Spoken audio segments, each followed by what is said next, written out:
J'étais à l'école, on me frappait, on m'insultait. J'étais chez moi, je recevais encore une fois des menaces de mort, des messages de mort, des injures. Au final, le harcèlement s'arrête jamais en fait.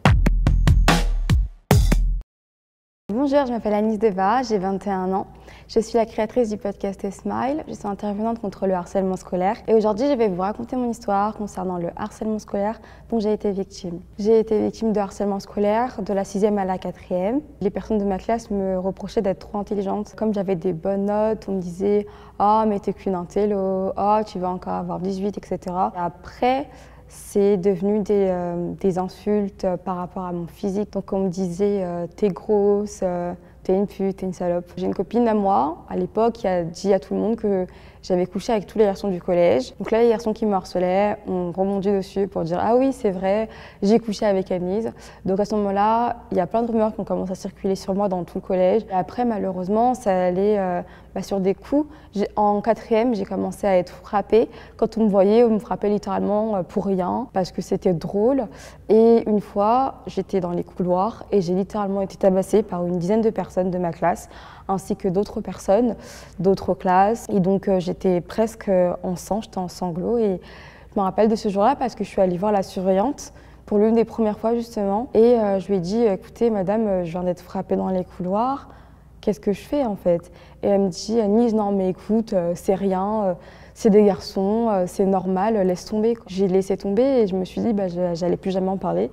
Donc c'est littéralement ce que j'ai fait toute l'année, j'ai arrêté d'en parler. J'ai commencé à être victime de cyberharcèlement à partir de la 5e. Les garçons m'envoyaient des messages pour me demander si je pouvais coucher avec eux. Je recevais même des messages en fait pour me dire littéralement tu sers à rien, t'es qu'une merde, suicide-toi, on va te frapper, on va te tuer. Donc des menaces de mort à répétition, du harcèlement à caractère sexuel en fait, constamment. Donc au final, j'étais à l'école, on me frappait, on m'insultait. J'étais chez moi, je recevais encore une fois des menaces de mort, des messages de mort, des injures. Au final, le harcèlement s'arrête jamais en fait. Le 23 septembre 2014, j'ai été agressée par les personnes qui me harcelaient. En fait, elles m'ont volé mes affaires entre midi et 2. Je m'en suis rendu compte que lorsque je suis arrivée chez moi.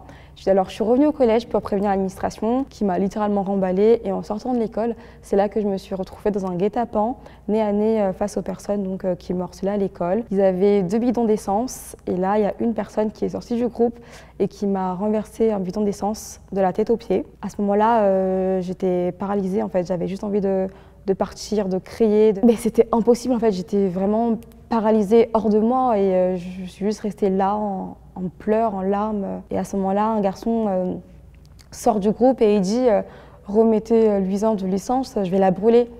Et il s'approche de moi avec son briquet. Au final, ils sont entrés dans un grand fou rire.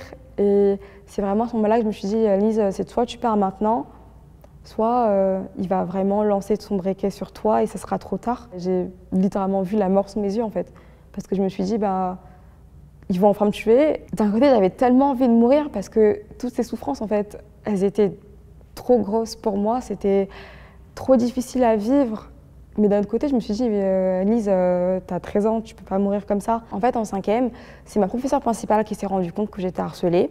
Parce qu'en fait, je travaillais plus, mes notes avaient baissé. J'étais tout le temps toute seule. Et elle est venue me voir un jour et elle m'a dit, écoute, Lise, je te vois tout le temps seule.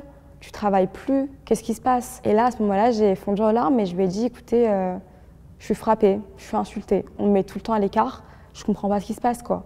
Et elle me dit, Anis, droit dans les yeux, t'es victime de harcèlement scolaire. À la suite de l'agression à laquelle j'ai survécu, j'ai porté plainte avec ma mère et ma plainte a été classée sans suite. Par rapport au collège, 3 personnes ont été exclues, mais c'est tout. Leurs copains étaient encore dans le collège, donc je recevais des messages de mort à répétition pour me dire ils n'ont pas réussi à te tuer, ben non, on va vraiment te tuer, suicide-toi, tu sers à rien, dommage que t'es pas morte. Le fait qu'il n'y ait eu aucune réelle sanction derrière, ça fait qu'ils ils ont continué en fait à me harceler jusqu'à mes 18 ans en fait. C'est vraiment très compliqué de réussir à reprendre une vie normale en fait après avoir été harcelée déjà, mais en plus de ça, victime d'une tentative de meurtre, et je dirais plus loin même d'assassinat, parce que tout était prémédité. Maintenant, je souffre de dépression, j'ai un stress post-traumatique, j'ai plein d'autres problèmes de maladie mentale, telles que l'anxiété généralisée. Je suis tout le temps stressée en fait. Je souffre d'hypervigilance. Tout le temps, quand je suis dans la rue, j'ai peur de retomber sur ces personnes-là. Donc c'est vraiment difficile, mais j'essaye progressivement en tout cas de me reconstruire jour après jour. J'ai été suivie par plusieurs professionnels de la santé, par de nombreuses psychologues qui m'ont vraiment aidée à libérer la parole, à me faire comprendre en fait que c'était pas de ma faute, c'est pas de ma faute si j'ai été victime de harcèlement, c'est pas ma faute si on m'a agressée. Et ça m'a fait vraiment beaucoup de bien de mettre des mots sur ce que je vivais. J'ai eu la chance de pouvoir compter sur mes proches. J'ai eu une grande sœur vraiment géniale. J'ai pu compter sur l'aide de mes meilleurs amis. J'ai pu compter sur mes passions, le handball et également l'écriture. J'ai toujours écrit, ça m'a toujours servi en fait d'extérioriser, de mettre des mots clairs sur ce que je vivais. Et notamment, grâce à l'écriture, j'ai pu créer mon podcast Smile. Donc pareil, ça me permet de m'exprimer, de mettre des mots sur ce que je vis, d'aider d'autres personnes également à mettre des mots sur ce qu'elles vivent. Si aujourd'hui tu es victime de harcèlement scolaire, sache que les seuls responsables de ces violences-là, ce sont les personnes qui te font du mal. Pour demander de l'aide, tu peux par exemple donner le dessin, la lettre que tu as pu écrire à une personne de confiance. Tu peux également contacter les numéros d'aide. Donc en cas de harcèlement scolaire, tu peux contacter le numéro d'aide 30 20 et en cas de cyberharcèlement, tu peux contacter le numéro d'aide 30 18.